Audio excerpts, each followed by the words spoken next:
Also joining us tonight, Ambassador James Woolsey. He's a former CIA director, and last week he became the senior foreign policy advisor to the Trump campaign. Great to see you, Ambassador. Good to be with you, man.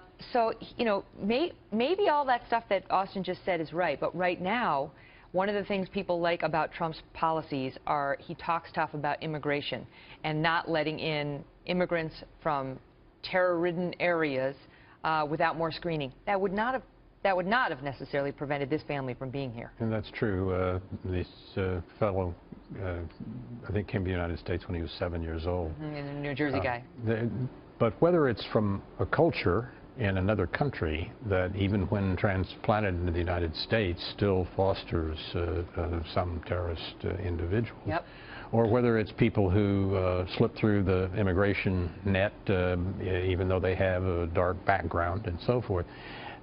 We aren't going to succeed at this, I think, just by setting up individual barriers and individual hoops to jump through.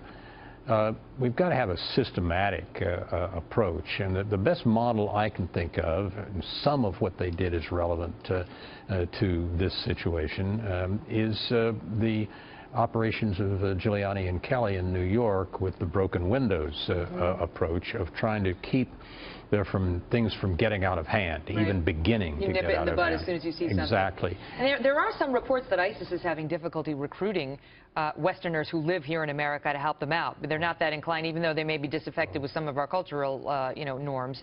They don't want to help kill Americans. Well, that would be great. We want to wish all ill to them. But I think that we're going to have to be far more involved, the police and the FBI and the investigative agencies. Right, and to be communicating more. Right. So let me ask you this, because he says, Trump comes out and says the Obama-Clinton doctrine of not taking ISIS seriously enough has emboldened terrorists around the world. Do you believe that's true? Well, I think it's not just ISIS that the Obama administration is not taken seriously enough. It's the whole notion of a chunk of the Islamic world being at war with us. I think it was Trotsky who said, you may not be interested in war, but war may be interested in you. And the administration, everything from their failure to name Islamic terrorism to their continually saying that everything is fine because we've killed bin Laden, to their devotion to the narrative rather than to the facts, and fiddling around with facts so they fit into their narrative. All of that really is part of the problem. We didn't fight World War II that way. That's the way you fight something if you don't mind losing.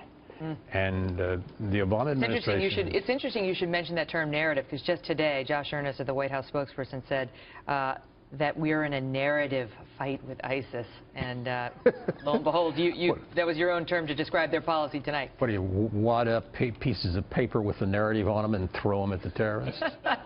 Let's hope that's not how you were doing it when you were running the CIA. No. Great to see you. Good to see you.